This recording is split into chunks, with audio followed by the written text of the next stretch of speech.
ಬಾಹ್ಯಾಂಡಕೋಶಂ ಹರಿತೋಪಲಾಭಂ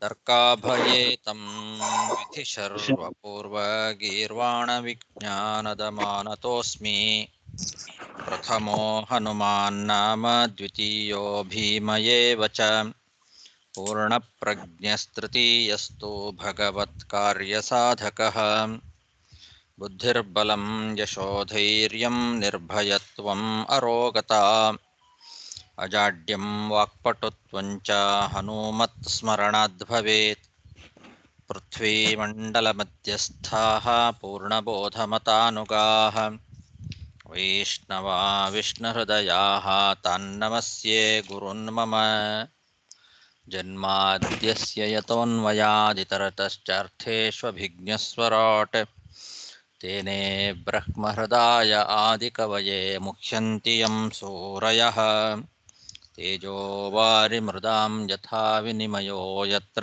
ತ್ರಿಸರ್ಗೋ ಮೃಷಾ ಧಾಮ್ನಾ ಸ್ವೇನ ಸದಾ ನಿರಸ್ತಕುಹಕಂ ಸತ್ಯಂ ಪರಂ ಧೀಮಹಿ ಸೃಷ್ಟಿಸ್ಥಿತ್ಯಪ್ಯೇಹಾ ನಿಯತಿದೃಶಿತಮೋ ಬಂಧಮೋಕ್ಷಾಶ್ಚ ಯಸ್ಮಾತ್ ಅಸ್ಯ ಶ್ರೀ ಬ್ರಹ್ಮರುದ್ರ ಪ್ರಭೃತಿ ಸುರನರದ್ವೀಷ ಶತ್ರುತ್ಮಕಸ್ಯ ವಿಷ್ಣೋರ್ವ್ಯಸ್ತಾಃ ಸಮಸ್ತಾಃ ಸಕಲಗುಣನಿಧಿಃ ಸರ್ವದೋಷವ್ಯಪೇತಃ ಪೂರ್ಣಾನಂದೋ ವ್ಯಯೋ ಯೋ ಗುರುರಪಿ ಪರಮಃ ಚಿಂತಯೇತಂ ಮಹಾಂತಂ ಯಂ ಪ್ರವ್ರಜन्तಮನುಪೇತಮಪೇತಕೃತ್ಯಂ ದ್ವೈಪಾಯನೋ ವಿರಹ ಕಾತರ ಆಜುಹಾವ ಪುತ್ರೇತಿ ತನ್ಮಯತಯಾ ತರವೋಪಿ ನೇದುಃ तं ಸರ್ವಭೂತಹೃದಯಂ ಮುನಿಮಾನತೋಸ್ಮಿ ಶ್ರೀಗುರುಭ್ಯೋ ನಮಃ ಹರಿಃ ಓಂ. ಶ್ರೀಮದ್ಭಾಗವತದ ಚತುರ್ಥ ಸ್ಕಂದದ 31ನೇ ಅಧ್ಯಾಯದಲ್ಲಿ ಇವತ್ತು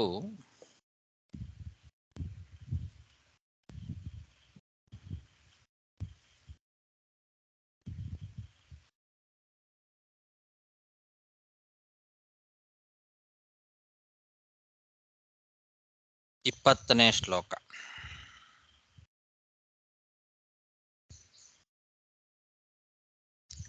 ದಯಯಾ ಸರ್ವಭೂತೇಷು ಸಂತುಷ್ಟ್ಯಾ ಯೇನ ಕೇನ ವಾ ಸರ್ವೇಂದ್ರಿಯೋಪಶಾಂತ್ಯಾ ಚ ತುಷ್ಯತ್ಯಾಶು ಜನಾರ್ದನಃ. ನಾರದ ಮಹರ್ಷಿಗಳು ಪ್ರಚೇತಸರಿಗೆ ಉಪದೇಶವನ್ನ ಮುಂದುವರಿಸ್ತಾ ಇದ್ದಾರೆ. ಯಾವ ರೀತಿ ನೀವು ಭಗವಂತನ ಆರಾಧನೆಯನ್ನು ಮಾಡಬೇಕು ಅಂತಂದರೆ, ಭಗವಂತ ಆನಂದ ಸ್ವರೂಪ, ಸದಾ ಜ್ಞಾನ ರೂಪದಲ್ಲಿದ್ದಾನೆ ಅನ್ನೋ ಅನುಸಂಧಾನದಿಂದ ಭಜನೆ ಮಾಡ್ರಿ ಅಂತ ಹಿಂದಿನ ಶ್ಲೋಕದಲ್ಲಿ ಹೇಳಿದರು. ಅವನಿಗೆ ಆದಿ ಮಧ್ಯ ಅಂತ್ಯ ಇಲ್ಲ.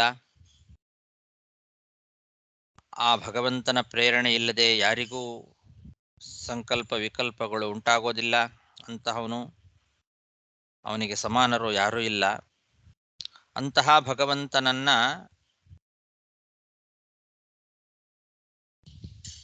ಒಲಿಸಿಕೊಳ್ಳಬೇಕು ಅಂತಾದರೆ ಸರ್ವಭೂತೇಷು ದಯೆಯ, ಸರ್ವ ಪ್ರಾಣಿಗಳಲ್ಲಿಯೂ ಕೂಡ ದಯೆಯನ್ನ ಮಾಡಬೇಕು. ಎಲ್ಲ ಪ್ರಾಣಿಗಳಲ್ಲೂ ದಯೆ. ಆಮೇಲೆ ನಮಗೆ ಏನು ದೊರಕ್ತದೋ ಅದರಲ್ಲೇ ತೃಪ್ತಿ ಇರಬೇಕು.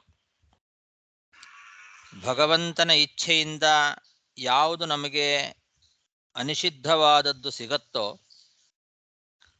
ಅದನ್ನೇ ಭಗವಂತನ ಪ್ರಸಾದ ಅಂತ ತಿಳಿದು ಅದರಲ್ಲೇ ಸಂತೋಷ ಇರಬೇಕು, ತೃಪ್ತಿ ಇರಬೇಕು. ಸಂತುಷ್ಟ್ಯ ಏನ ಕೇನವಾ ಅಂತ ಹೆಚ್ಚಿನದ್ದನ್ನು ಅಪೇಕ್ಷೆ ಮಾಡಬಾರದು.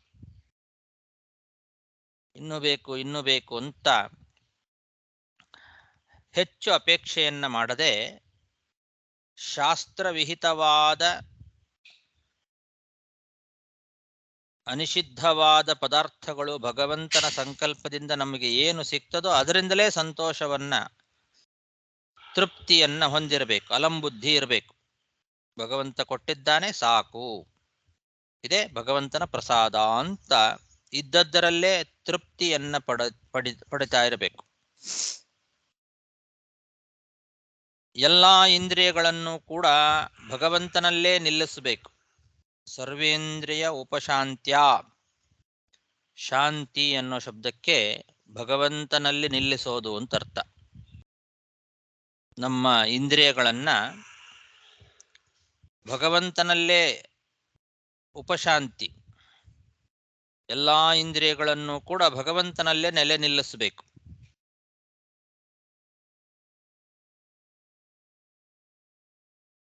ಈ ರೀತಿ ಮಾಡೋದರಿಂದ ಆ ಭಗವಂತ ಬೇಗ ಒಲಿತಾನೆ ಅಂತ ಹೇಳ್ತಾ ಇದ್ದಾರೆ ನಾರದರು.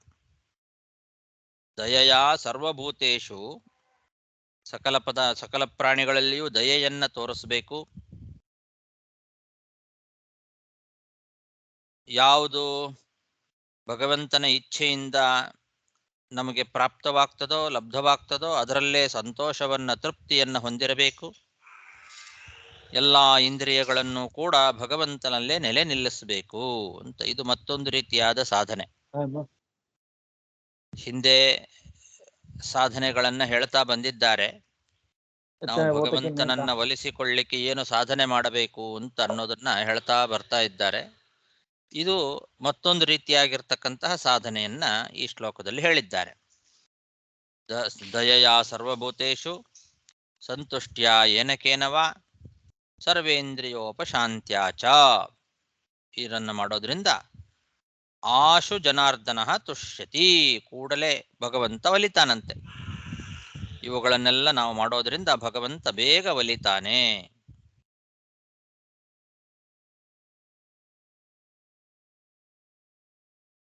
ಏನಕೇನಚಿತ್ ಅಂತ ಇದೆ ಇಲ್ಲಿ.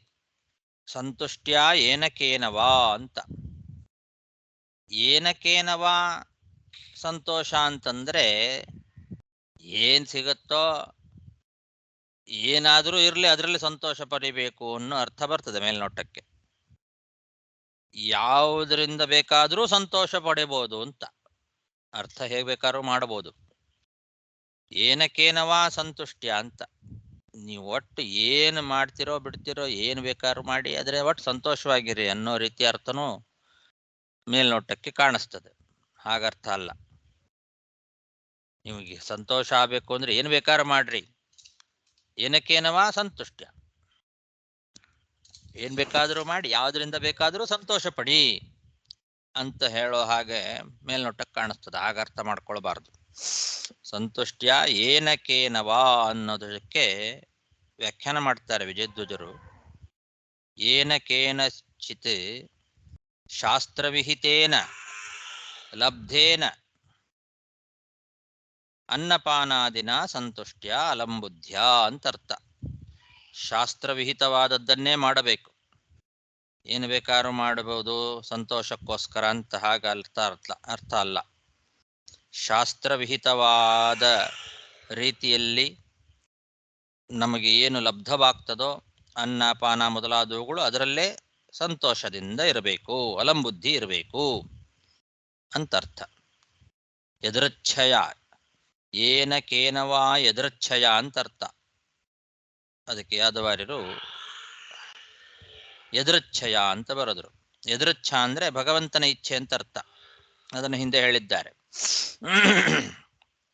ಭಗವಂತನ ಇಚ್ಛೆಯಿಂದ ನಮಗೇನು ಲಬ್ಧವಾಗ್ತದೋ ಶಾಸ್ತ್ರವಿಹಿತವಾದ ಆ ಪದಾರ್ಥಗಳನ್ನ, ಅನಿಷಿದ್ಧವಾದಂತಹ ಪದಾರ್ಥಗಳು ಏನು ಸಿಗ್ತದೋ ಅದರಲ್ಲೇ ತೃಪ್ತಿ ಇರಬೇಕು, ಅಲಂಬುದ್ಧಿ ಇರಬೇಕು ಅಂತರ್ಥ. ಈ ರೀತಿ ಮಾಡೋದ್ರಿಂದ ಜನಾರ್ದನ ತುಷ್ಯತಿ ಅಂತ. ಇಲ್ಲಿ ಜನಾರ್ದನ ಅನ್ನೋ ಪದಕ್ಕೆ ಸಂಸಾರ ಮರ್ದನ ಅಂತ. ಜನನಂ ಅರ್ಧಯತಿ ಇತಿ ಜನಾರ್ದನ. ಆ ಜನಾರ್ದನ ಸಂತುಷ್ಟನಾಗ್ತಾನೆ. ಸಂಸಾರ ಮರ್ದನ ಮಾಡುವ ಆ ಭಗವಂತ ಬೇಗನೆ ಒಲಿತಾನೆ. ಅವನು ಒಲಿತಾನೆ ಅಂದ್ರೆ ಏನರ್ಥ? ಸಂಸಾರ ಮರ್ದನ ಮಾಡ್ತಾನೆ ಅಂತ. ಅವನ ಒಲುಮೆ ಸಿಕ್ತು ಅಂದ್ರೆ ಸಂಸಾರವನ್ನ ಪರಿಹಾರ ಮಾಡಿಬಿಡ್ತಾನೆ. ಅದ್ಲೇ ಜನಾರ್ದನ ತುಷ್ಯತಿ ಅಂತ ಆ ಪದವನ್ನು ಹಾಕಿದ್ದಾರೆ. ಅಪಗತ ಸಕಲೇಶಣಾಮಲಾತ್ಮನ್ಯವಿರತ ಮೇಧಿತ ಭಾವನೋಪಹೂತಃ ನಿಜ ಜನವಶಗತ್ವಮಾಪ್ತವಾನ್ ಯನ್ನ ಸರತಿ ಛಿದ್ರವದಕ್ಷರಃ ಸತಾಂ ಹಿ.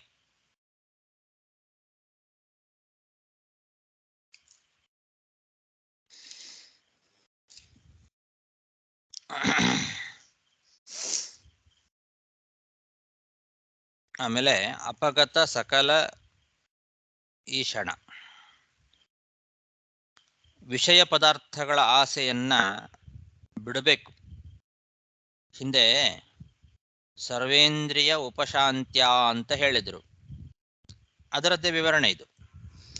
ಸರ್ವೇಂದ್ರಿಯ ಉಪಶಾಂತಿ ಅಂದ್ರೆ ಏನರ್ಥ? ಎಲ್ಲಾ ಇಂದ್ರಿಯಗಳನ್ನು ಕೂಡ ಭಗವಂತನಲ್ಲಿ ನೆಲೆ ನಿಲ್ಲಿಸಬೇಕು ಅಂತ. ಎಲ್ಲಾ ಇಂದ್ರಿಯಗಳು ಭಗವಂತನಲ್ಲಿ ನೆಲೆ ನಿಲ್ಲಬೇಕು ಅಂದ್ರೆ ಏನರ್ಥ? ಆ ಇಂದ್ರಿಯಗಳು ವಿಷಯ ಪದಾರ್ಥಗಳ ಕಡೆಗೆ ಹೋಗಬಾರದು. ಅದಕ್ಕೇನ್ ಮಾಡಬೇಕು? ವಿಷಯ ಪದಾರ್ಥಗಳ ಆಸೆಯನ್ನು ಬಿಡಬೇಕು.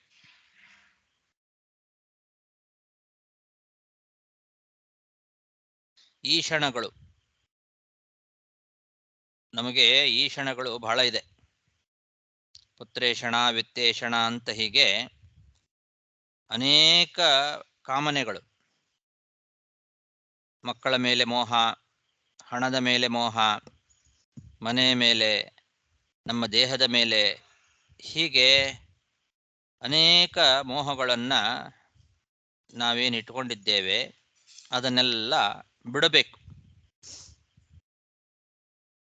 ಹಾಗರ್ಥ ಅದಕ್ಕೆ ನಿರಸ್ತ ಸಮಸ್ತ ಈಷಣ, ಅಪಗತ ಸಕಲ ಈಷಣಾಂ.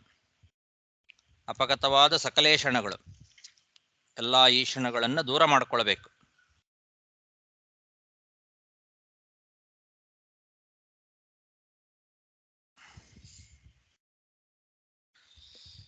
ಅಂತಹ ಮನಸ್ಸೇನಿದೆ ಅದು ಶುದ್ಧವಾದ ಮನಸ್ಸು. ವಿಷಯ ಪದಾರ್ಥಗಳಿಂದ ದೂರ ಹೋದಂತಹ ಮನಸ್ಸು ನಿರ್ಮಲವಾಗ್ತದಲ್ಲ, ಆ ನಿರ್ಮಲವಾಗಿರುವ ಮನಸ್ಸಿನಲ್ಲಿ ಸದಾ ಭಗವಂತನ ಭಕ್ತಿಯನ್ನ ಬೆಳೆಸಿಕೊಳ್ಳಬೇಕು. ಮನಸ್ಸು ವಿಷಯ ಪದಾರ್ಥಗಳ ಚಿಂತನೆಯನ್ನ ಮಾಡ್ತಾ ಇದ್ರೆ ಅದರಲ್ಲಿ ಭಕ್ತಿ ಬರೋದಿಲ್ಲ.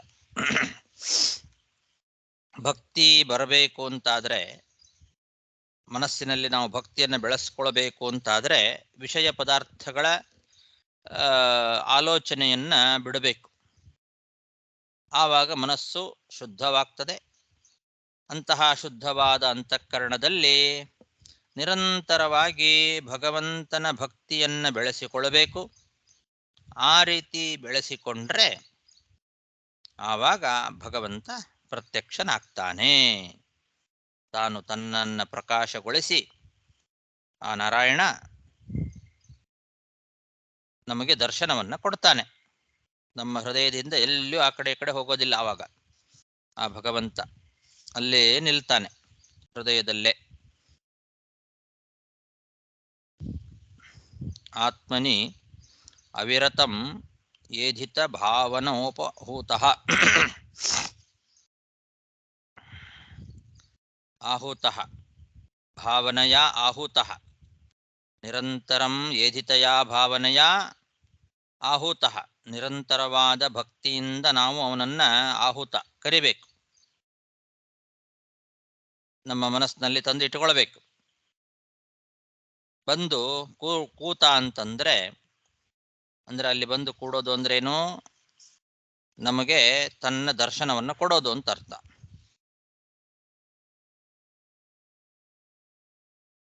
ಆಮೇಲೆ ಯೋ ನಸರತಿ, ಅಲ್ಲಿಂದ ಆ ಕಡೆ ಈ ಕಡೆ ಹೋಗೋದಿಲ್ಲ. ನಗಚ್ಚತಿ, ಸಜ್ಜನರ ಹೃದಯದಲ್ಲಿ ಆ ರೀತಿ ಪ್ರಕಾಶನಾದ ಅಂತಾದರೆ ಆಮೇಲೆ ಅಲ್ಲಿಂದ ಹೋಗೋದಿಲ್ಲ. ಅಂದ್ರೆ ತಿರೋಭಾವವನ್ನು ಹೊಂದೋದಿಲ್ಲ ಅಂತ ಅರ್ಥ. ಹೋಗೋದಿಲ್ಲ ಅಂದ್ರೆ ಭಗವಂತ ಎಲ್ಲಾ ಕಡೆಯಲ್ಲೂ ಇರ್ತಾನೆ. ಅವನು ಬರೋದು ಅಂದ್ರೇನು, ಹೋಗೋದು ಅಂದ್ರೇನು, ಬರೋದು ಹೋಗೋದು ಅಂದ್ರೆ ತನ್ನ ಪ್ರಕಾಶವನ್ನ ಪ್ರಕಟಪಡಿಸೋದು. ಸನ್ನಿಹಿತನಾದ ಭಗವಂತ ದರ್ಶನವನ್ನ ಕೊಡೋದು, ಪ್ರತ್ಯಕ್ಷನಾಗ್ತಾನೆ ಭಕ್ತರಿಗೆ, ಅವರ ಹೃದಯದಲ್ಲಿ ಪ್ರತ್ಯಕ್ಷನಾಗೋದು. ಆಮೇಲೆ ಮತ್ತೆ ಅಲ್ಲಿಂದ ಹೋಗೋದಿಲ್ಲ ಅಂದ್ರೆ ಏನರ್ಥ?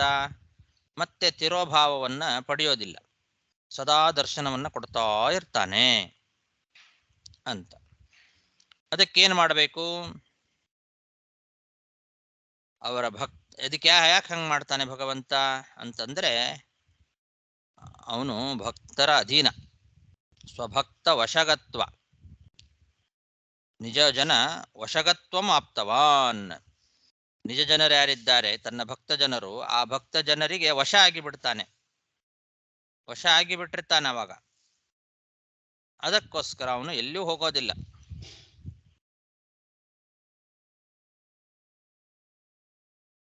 ಆಕಾಶದಂತೆ ಸದಾ ಇರ್ತಾನೆ ಅಂತ ಹೃದಯದಲ್ಲಿ, ಮರೆ ಆಗೋದೇ ಇಲ್ಲ. ಅದಕ್ಕೆ ಛಿದ್ರವತ್ ಅಂತ ದೃಷ್ಟಾಂತ ಕೊಟ್ಟಿದ್ದಾರೆ.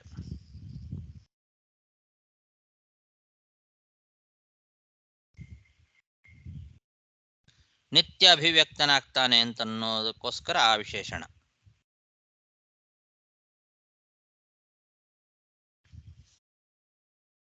ಛಿದ್ರವತ್ ಅಕ್ಷರ ಸತಾಂ ಹಿ ಅಂತಿದೆ.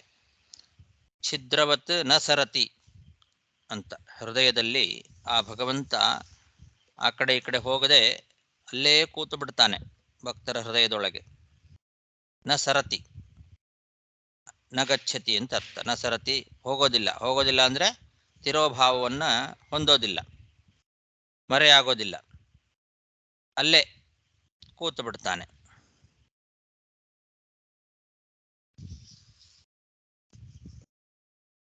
ಅಕ್ಷರ ಅಂತ ಹೇಳಿದ್ದಾರೆ. ಅವನ ಹೆಸರು ಅಕ್ಷರ, ಯಾಕೆಂದ್ರೆ ಅವನಿಗೆ ನಾಶ ಇಲ್ಲ.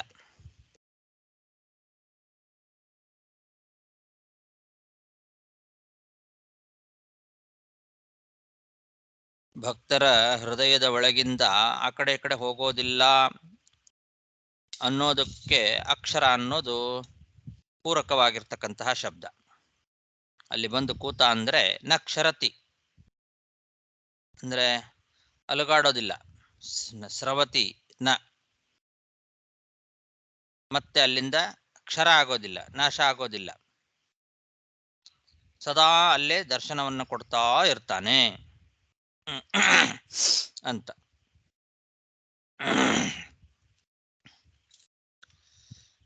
ಯೋ ನಸರತಿ ಛಿದ್ರವತ್ ಅಕ್ಷರ ಸತಾಂ ಹಿ. ಹಿ ಅನ್ನೋದು ಪ್ರಸಿದ್ಧಿಯನ್ನ ಸೂಚನೆ ಮಾಡತಕ್ಕಂತಹ ಒಂದು ಶಬ್ದ. ಈ ವಿಷಯದಲ್ಲಿ ಪ್ರಮಾಣವೂ ಕೂಡ ಇದೆ ಅಂತ ಹಿ ಅನ್ನೋದನ್ನ ಹಾಕಿ ತೋರಿಸ್ತಾ ಇದ್ದಾರೆ. ಹಿ ಶಬ್ದದಿಂದ ಪ್ರಮಾಣ ಪ್ರಸಿದ್ಧವಾಗಿದೆ ಇದು ಅಂತ. ಏನು ಪ್ರಮಾಣ? ಜ್ಞಾನಿ ತ್ವಾತ್ಮೈವ ಮೇ ಮತಂ ಅಂತ ಗೀತೆಯಲ್ಲಿ ಹೇಳಿದ್ದಾನೆ ಭಗವಂತ. ಜ್ಞಾನಿ ಆತ್ಮೈವ ಮೇ ಮತಂ, ನಾನು ಅವನಿಗೆ ಬಹಳ ಇಷ್ಟ, ನನಗೂ ಅವನು ಅಂದ್ರೆ ಬಹಳ ಇಷ್ಟ ಅಂತ, ಅಷ್ಟು ಪ್ರಿಯ ನನಗವನು. ಹಾಗಾಗಿ ನಾನು ಅವನನ್ನು ಬಿಟ್ಟು ಒಂದು ಕ್ಷಣವೂ ಆ ಕಡೆ ಈ ಕಡೆ ಹೋಗೋದಿಲ್ಲ, ಅವನ ಹೃದಯದಲ್ಲಿ ಬಂದು ಕೂತು ಬಿಡ್ತೇನೆ ಅಂತ ಕೃಷ್ಣನೇ ಗೀತೆಯಲ್ಲಿ ಹೇಳಿದ್ದಾನೆ. ಅದರ ಆ ರೀತಿ ಪ್ರಮಾಣ ಇರೋದರಿಂದ ಅನ್ನೋದು ಹಿ ಅನ್ನೋ ಪದದಿಂದ ನಮಗೆ ಸೂಚನೆ ಕೊಡ್ತಾ ಇದ್ದಾರೆ. ಹಾಗಾಗಿ ಇದಕ್ಕೆ ಅನೇಕ ಜನ್ಮಗಳ ಸಾಧನೆ ಬೇಕು, ಸತತವಾಗಿ ಧ್ಯಾನ ಮಾಡಬೇಕು, ವೈರಾಗ್ಯದಿಂದ ವಿಷಯ ಪದಾರ್ಥಗಳಲ್ಲಿ ವಿರಕ್ತನಾಗಿ ನಿರಂತರವಾಗಿ ಭಗವಂತನ ಧ್ಯಾನವನ್ನ ಮಾಡುವಂತಹ ಸಾಧಕ ಏನಿದ್ದಾನೆ ಅಂಥವನಿಗೆ ಭಗವಂತ ಅವನ ಹೃದಯದಲ್ಲಿ ಬಂದು ವ್ಯಕ್ತನಾಗ್ತಾನೆ. ಅವನ ಎಲ್ಲ ರೀತಿಯಾದ ಮಲಗಳು, ಮನಸ್ಸಿನ ಮಲ ಎಲ್ಲ ದೂರ ಆಗ್ತದೆ. ಯಾಕೆ? ಅಪಗತ ಸಮಸ್ತ ಈಶಣ, ಅವನು ಎಲ್ಲ ಈಶಣಗಳನ್ನು ಕೂಡ ದಾಟಿರ್ತಾನೆ. ಪುತ್ರೇಷಣ, ದಾರೇಷಣ, ವಿತ್ತೇಷಣ ಅಂತ ಮನೆ, ಮಕ್ಕಳು, ಹೆಂಡತಿ, ಪದಾರ್ಥಗಳ ಮೇಲಿನ ಮೋಹ ಕಾಮ ಎಲ್ಲವನ್ನು ತ್ಯಾಗ ಮಾಡಿಕೊಂಡ ಮೇಲೆ ಶುದ್ಧವಾದ ಅಂತಃಕರಣ ಏನಾಗ್ತದೆ, ವಿಷಯ ಪದಾರ್ಥಗಳನ್ನು ಆಸೆಗಳನ್ನು ಬಿಟ್ಟಂತಹ ಶುದ್ಧವಾದ ನಿರ್ಮಲವಾದ ಮನಸ್ಸಿನಲ್ಲಿ ನಿರಂತರವಾಗಿ ಭಗವಂತನ ಭಕ್ತಿಯನ್ನು ಬೆಳೆಸಿಕೊಂಡ್ರೆ ಆವಾಗ ಅಕ್ಷರನಾದಂತಹ ಆ ಭಗವಂತ ಪ್ರತ್ಯಕ್ಷನಾಗ್ತಾನೆ. ನಾಶರಹಿತನಾದಂತಹ ಭಗವಂತ ಪ್ರತ್ಯಕ್ಷನಾಗಿ ಆಮೇಲೆ ಮತ್ತೆ ಅಲ್ಲಿಂದ ನ ಸರತಿ, ಮತ್ತೆ ಅವನ ಆ ಕಡೆ ಅಲ್ಲಿಂದ ಹೋಗೋದಿಲ್ಲ, ಅಲ್ಲೇ ಕೂತು ಬಿಡ್ತಾನೆ. ಯಾಕೆ? ಅವನು ಭಕ್ತರಿಗೆ ವಶ ಆಗಿಬಿಟ್ಟಿರ್ತಾನೆ. ಸ್ವಭಕ್ತ ವಶಗ, ನಿಜ ಜನವಶ, ನಿಜ ಜನವಶನಾದ್ದರಿಂದ ಒಳಗೆ ಕೂತು ಬಿಡ್ತಾನೆ.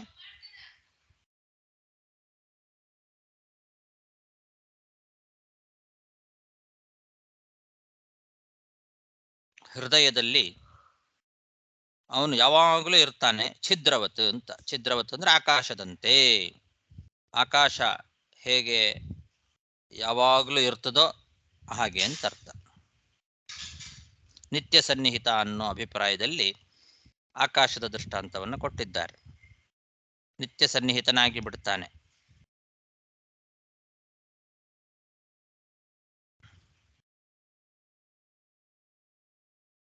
ಇದು ಪ್ರಮಾಣ ಪ್ರಸಿದ್ಧವಾಗಿದೆ ಅಂತ ಅರ್ಥ.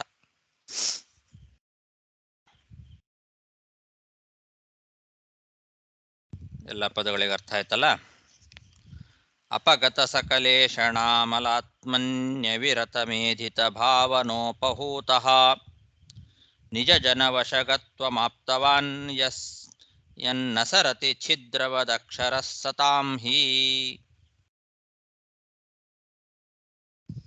ನ ಭಜತಿ ಕಮನೀಷಿಣಾಂ ಸಯುಜ್ಯಾಂ ಹರಿರಧನಾತ್ಮಧನ ಪ್ರಿಯೋ ರಸಜ್ಞಃ ಶ್ರುತಧನ ಕುಲಕರ್ಮಣಾಂ ಮದೈರ್ಯೇ ವಿದಧತಿ ಪಾಪಮಕಿಂಚನೇಷು ಸತ್ಸು.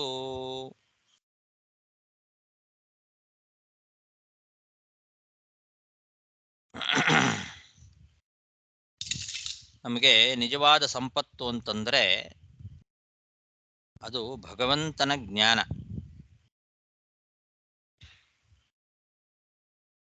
ಪರಮಾತ್ಮನೇ ನಿಜವಾದ ಸಂಪತ್ತು. ಆ ಸಂಪತ್ತು ಯಾರಲ್ಲಿ ಇದೆಯೋ ಅವರಿಗೆ ಭಗವಂತ ಪ್ರೀತನಾಗ್ತಾನೆ. ಭೌತಿಕವಾದ ಸಂಪತ್ತೇನಿದೆ, ಈ ಭೌತಿಕವಾದ ಸಂಪತ್ತು ಅದು ಇಲ್ಲದೇ ಇರಬಹುದು. ಭಗವಂತನ ಪೂಜೆಗೆ ಉಪಯೋಗ ಇಲ್ಲದೇ ಇರತಕ್ಕಂತಹ ಭೌತಿಕವಾದ ಸಂಪತ್ತಿನಿಂದ ರಹಿತರಾದಂಥವರು ದರಿದ್ರರಾಗಿದ್ದರೂ ಕೂಡ, ಆ ದೃಷ್ಟಿಯಿಂದ ದರಿದ್ರರಾಗಿದ್ದರೂ ಕೂಡ ಭಗವಂತ ಎಂಬ ಸಂಪತ್ತಿನಿಂದ ಶ್ರೀಮಂತರಾದವರು ಯಾರಿರ್ತಾರಲ್ಲ ಅಂಥವರು ಭಗವಂತನಿಗೆ ಪ್ರಿಯರಾಗ್ತಾರೆ. ಶ್ರೀಮಂತರು ಅಂದರೆ ಭಗವಂತನಿಗೆ ಬಹಳ ಪ್ರೀತಿ. ಎಂಥ ಶ್ರೀಮಂತರು? ಭಗವಂತ ಎಂಬ ಸಂಪತ್ತಿನಿಂದ ಶ್ರೀಮಂತರಾದವರಿದ್ದಾರಲ್ಲ ಅವರು. ಈ ಲೌಕಿಕವಾದ ಸಂಪತ್ತು ಇಲ್ಲದೇ ಇರಬಹುದು.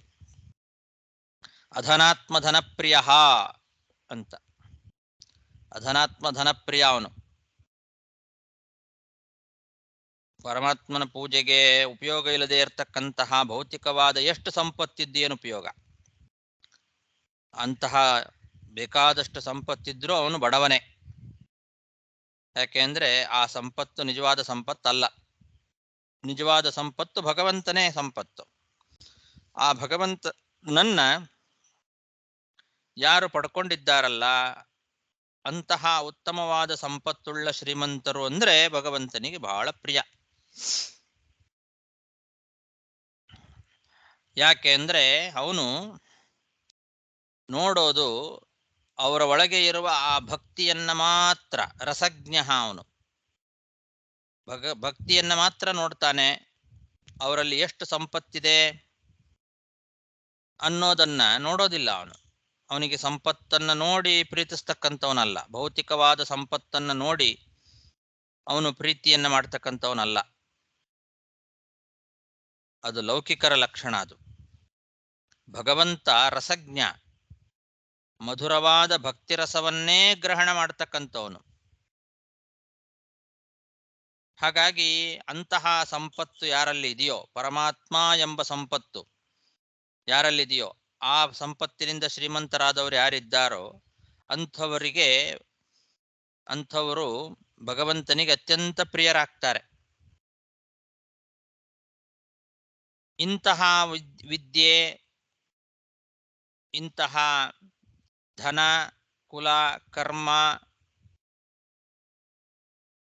ಇದು ನಮ್ಮಲ್ಲಿ ಏನಿದೆ, ಇದು ನಾನು ದೊಡ್ಡ ಕುಲದಲ್ಲಿ ಹುಟ್ಟಿದ್ದೇನೆ, ದೊಡ್ಡ ಕರ್ಮ ಮಾಡ್ತಾ ಇದ್ದೇನೆ, ಬೇಕಾದಷ್ಟು ನನಗೆ ಹಣ ಇದೆ, ಬಹಳ ಓದ್ಕೊಂಡಿದ್ದೇನೆ, ವಿದ್ಯೆ ಇದೆ ಅಂತ ಇದರಿಂದ ಮದದಿಂದ ಕೊಬ್ಬಿ ಯಾರು ಭಗವಂತನನ್ನ ಅಪಚಾರ ಮಾಡ್ತಾರೋ ಅಂತಹ ಸಜ್ಜನರನ್ನ ಅಪಚಾರ ಮಾಡ್ತಕ್ಕಂಥವ್ರು, ಅಂತಹ ದುರ್ಬುದ್ಧಿಗಳು ಮಾಡುವ ಪೂಜೆಯನ್ನ ಭಗವಂತ ಸ್ವೀಕಾರ ಮಾಡೋದಿಲ್ಲ ಅಂತೆ.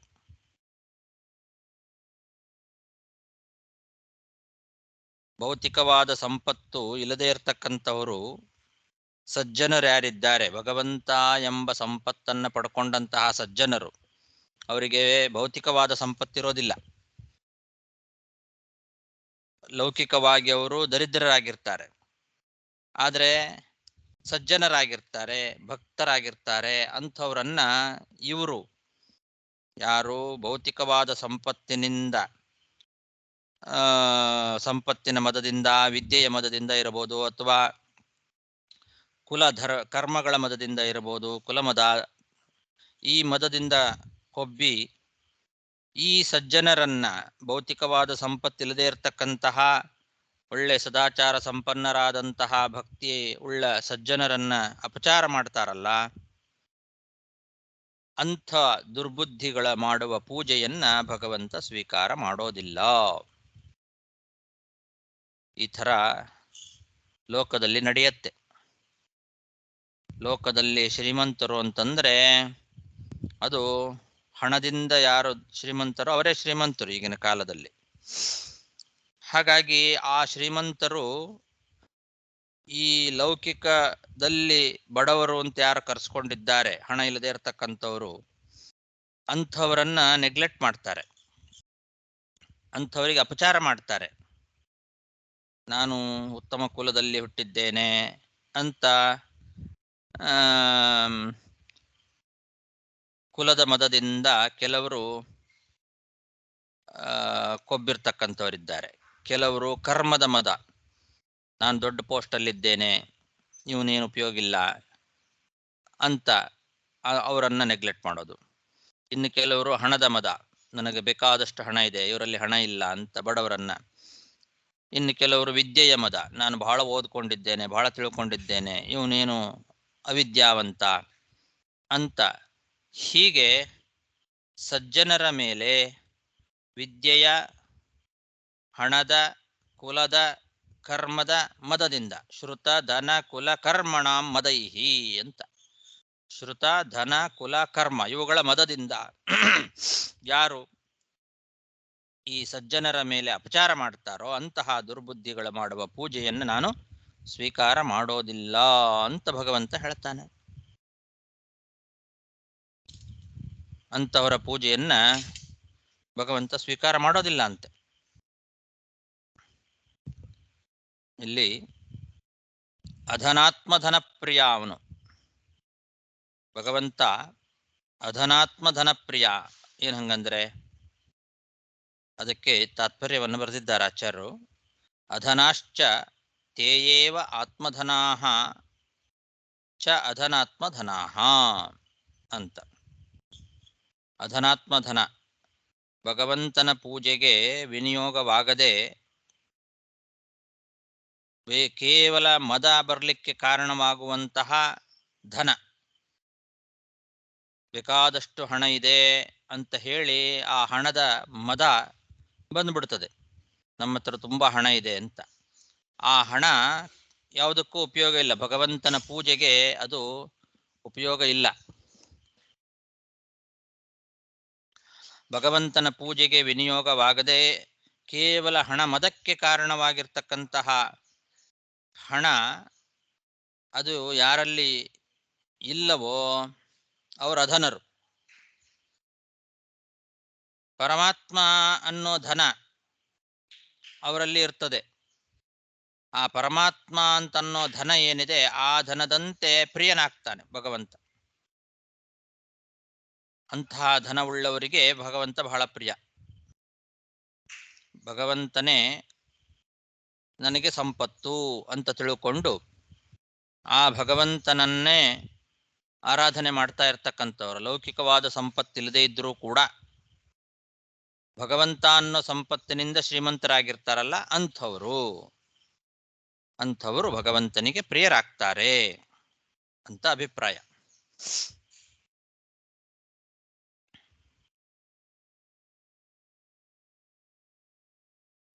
ನ ಭಜತಿ ಕಮನೀಷಿಣಾಂ ಸೈಜ್ಯಾಂ ಹರಿರಧನಾತ್ಮಧನ ಪ್ರಿಯೋ ರಸಜ್ಞಃ ಶ್ರುತಧನಕುಲಕರ್ಮಣಾಂ ಮದೈರ್ಯೇ ವಿದಧತಿ ಪಾಪಮಕಿಂಚನೇಷು ಸತ್ಸು.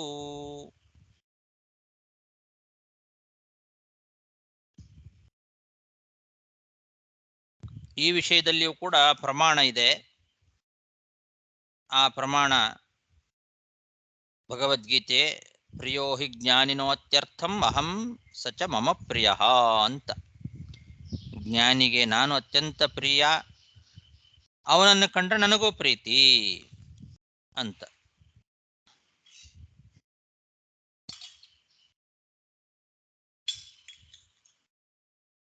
ರಸಜ್ಞ ಅಂತನ್ನೋ ಶಬ್ದಕ್ಕೆ ರಸ ಅಂತಂದ್ರೆ ಪ್ರೀತಿ, ಭಕ್ತಿ ಅಂತರ್ಥ. ಭಕ್ತಿಯನ್ನ ಮಾತ್ರ ಭಗವಂತ ನೋಡ್ತಾನೆ. ಅವನು ರಸಜ್ಞ ಅಂದ್ರೆ ಭಕ್ತಿ ಎಂಬ ರಸವನ್ನ ಗ್ರಹಣ ಮಾಡ್ತಕ್ಕಂಥವನು ಅಂತ ಅರ್ಥ. ಹೀಗೆ ರಸ ಅಂತನ್ನೋ ಶಬ್ದಕ್ಕೆ ಭಕ್ತಿ ಅನ್ನೋ ಅರ್ಥ ಹೇಗೆ ಬರ್ತದೆ ಅಂತಂದ್ರೆ ಅದಕ್ಕೆ ಯಾದವ ಅನ್ನೋ ಕೋಶವನ್ನ ವಿಜಯಧ್ವಜ ತೀರ್ಥರು ನಮಗೆ ಉದಾಹರಿಸ್ತಾ ಇದ್ದಾರೆ. ರಸೋ ರಾಗೇ ವಿಷೇ ವೀರ್ಯೇ ಇತಿ ಯಾದವ ಅಂತ. ರಸ ಅನ್ನೋ ಶಬ್ದ ರಾಗ, ವಿಷ, ವೀರ್ಯ ಇವುಗಳಲ್ಲಿ ರಸ ಅನ್ನೋ ಶಬ್ದವನ್ನು ಬಳಸ್ತಕ್ಕಂಥದ್ದಿದೆ. ಹಾಗಾಗಿ ಇಲ್ಲಿ ರಾಗ ಅಂದ್ರೆ ಅನುರಾಗ ಅಂತ ಇಟ್ಟುಕೊಳ್ಳಬೇಕು. ಅನುರಾಗ ಅಂದ್ರೆ ಪ್ರೀತಿ. ಆ ಭಗವಂತನ ಮೇಲೆ ಯಾರು ಪ್ರೀತಿಯನ್ನು ತೋರಿಸ್ತಾರಲ್ಲ ಅನುರಾಗ, ಭಗವಂತನ ಮೇಲೆ ತೋರಿಸುವ ಅನುರಾಗ ಅಂದ್ರೆ ಏನು? ಭಕ್ತಿ ಅಂತ ಅರ್ಥ. ಆ ಭಕ್ತಿ ಎಂಬ ರಸವನ್ನ ಸ್ವೀಕಾರ ಮಾಡ್ತಕ್ಕಂಥವನು ಭಗವಂತ ಅಂತ. ಕೇವಲ ಭಕ್ತಿಯನ್ನು ಮಾತ್ರ ನೋಡ್ತಾನೆ ಹೊರತು ಈ ಲೌಕಿಕವಾದ ಸಂಪತ್ತು ಎಷ್ಟಿದೆ, ಅವನು ಎಷ್ಟು ಸಂಪತ್ತಿನಿಂದ ನನ್ನನ್ನು ಪೂಜೆ ಮಾಡ್ತಾನೆ ಅನ್ನೋದನ್ನ ಭಗವಂತ ನೋಡೋದಿಲ್ಲ.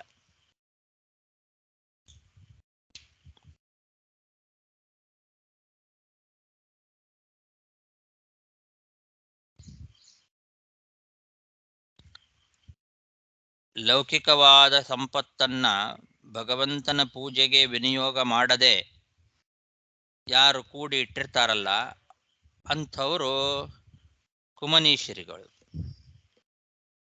ಅವರೇ ನಿಜವಾಗಲೂ ಬಡವರು. ನಿಜವಾದ ಸಂಪತ್ತು ಅಂತಂದ್ರೆ ಭಗವಂತ. ಭಗವಂತನೆಂಬ ಸಂಪತ್ತು ಇಲ್ಲದೆ ಕೇವಲ ಲೌಕಿಕ ಸಂಪತ್ತನ್ನ ಗಳಿಸಿರ್ತಕ್ಕಂತಹ ಈಗಿನ ಕಾಲದ ಲೌಕಿಕರಾದ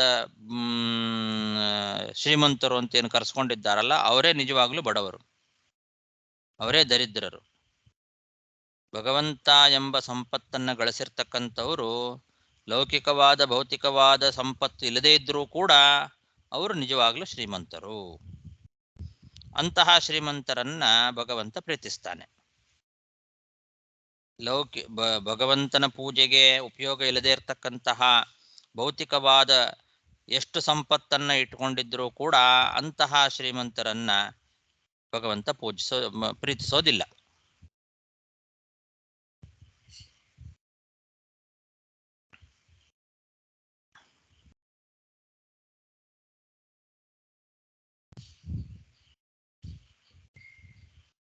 ಲೌಕಿಕವಾದ ಸಂಪತ್ತು ಇಲ್ಲದೇ ಇರತಕ್ಕಂತಹ ವ್ಯಕ್ತಿಗಳಿಗೆ, ಲೌಕಿಕವಾದ ಉತ್ತಮ ಕುಲ ಇಲ್ಲದೆ ಇರಬಹುದು, ಲೌಕಿಕವಾದ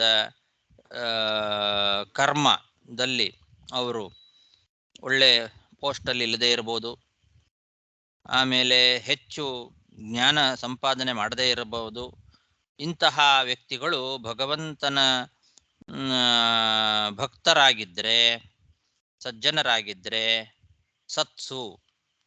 ಅವರು ಸಜ್ಜನರಾಗಿದ್ದರೆ ಅಂಥವರ ಮೇಲೆ ಈ ಶ್ರುತ ಧನ ಕುಲ ಕರ್ಮಣ ಮದ, ಯಾರು ಓದಿದ್ದೇನೆ ಅಂತ, ಹಣ ಇದೆ ಅಂತ, ಒಳ್ಳೆ ಕುಲದಲ್ಲಿದ್ದೇನೆ ಅಂತ, ಅಥವಾ ಒಳ್ಳೆ ಕರ್ಮ ಮಾಡ್ತಾ ಇದ್ದೇನೆ ಅನ್ನೋ ಮದದಿಂದ ಕೊಬ್ಬಿ ಅಂಥವರ ಮೇಲೆ ಅಪಚಾರ ಮಾಡಿಬಿಟ್ರೆ ಅಂಥವರ ಪೂಜೆಯನ್ನ ಸ್ವೀಕಾರ ಮಾಡೋದಿಲ್ಲ ಭಗವಂತ ಅಂತ ನಾರದ ಮಹರ್ಷಿಗಳು ಪ್ರಚೇತಸರಿಗೆ ಉಪದೇಶ ಮಾಡ್ತಾ ಇದ್ದಾರೆ.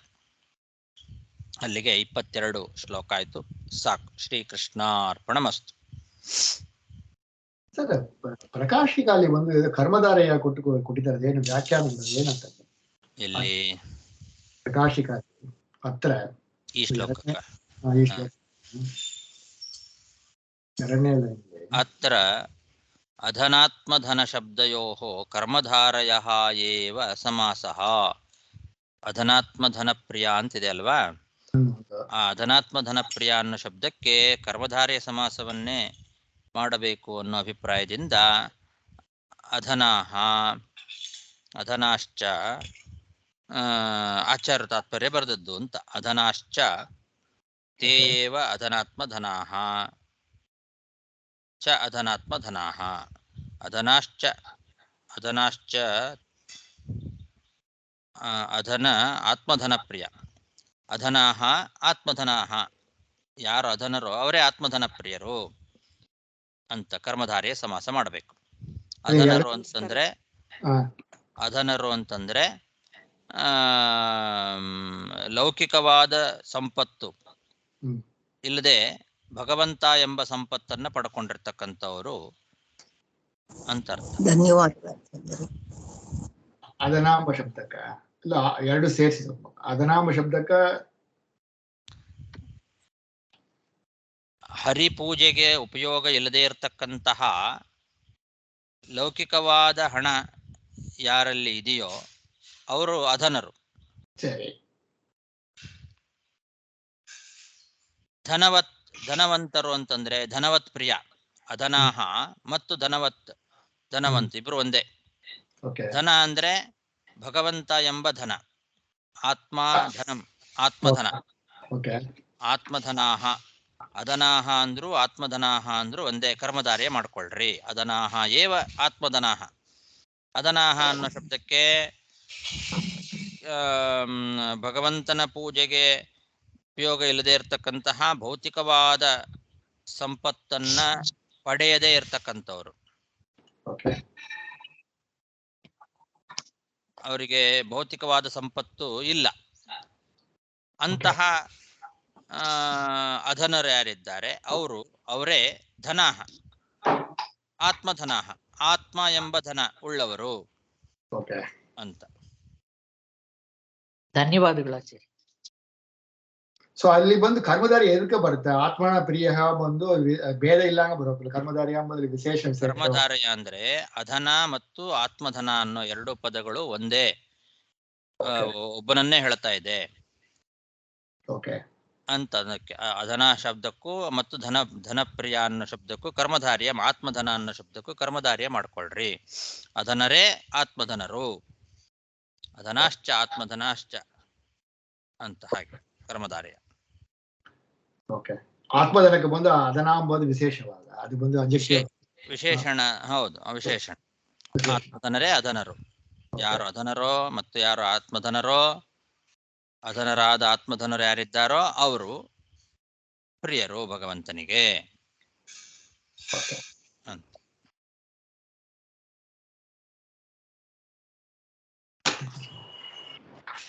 ನಮಸ್ಕಾರ ಗುರುಗಳು.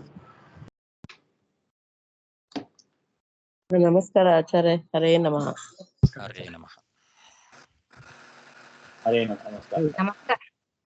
ನಮಸ್ಕಾರ ಆಚಾರ್ಯ. ಇವತ್ತು ಪ್ರಸಂಗ ತುಂಬಾ ಮಾರ್ಮಿಕವಾಗಿತ್ತು. ವಾಸ್ತವಿಕವಾದ ಏಕಾದಶಿ ಪ್ರಸಾದ ಸಿಕ್ಕಿದೆ. ತುಂಬಾ ಆನಂದವಾಗಿತ್ತು ಆಚಾರ್ಯ. ಹರೇ ಶ್ರೀನಿವಾಸ. ಹರೇ ನಮಃ.